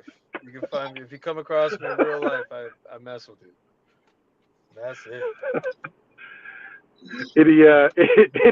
I'm gonna show you a video before we get up out of here too, because you missed it before we started, and I got it uploaded up on here. We'll check it out in a minute too. But any final remarks, Steve? Nothing, man. I'll catch you cats next week, man. Same bad time, same bad channel. Mr. Mocha Man, what's going on? How about you, brother? How can people find you? Do you want them to find you any place? And any final remarks? You know, for now, you're gonna have to find me on here. You know, just like Steve said. You know, in this here nice establishment. You know, as far as final remarks, man, I ain't got much, man. I'll see y'all next week, and I hope you guys have a great weekend. Right on. Well, we'll cut up out of here, but first we'll play our little video and we'll check it out. Have a good little laugh before we get up out of here. But appreciate everyone for tuning in. You guys have a good week. You guys can find me here as well too. I ain't got no other place you can find me. Either right here, rolling up some shit, talking to my boys. So we'll let Kelly go ahead and sing us out on the.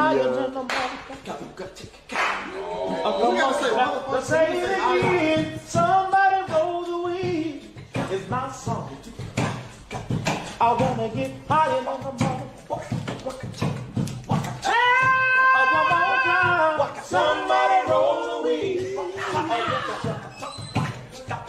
I wanna get higher than a motherfucker. Somebody roll the weed. I wanna get higher than a motherfucker. Can you tell me what you wanna get? I wanna get high.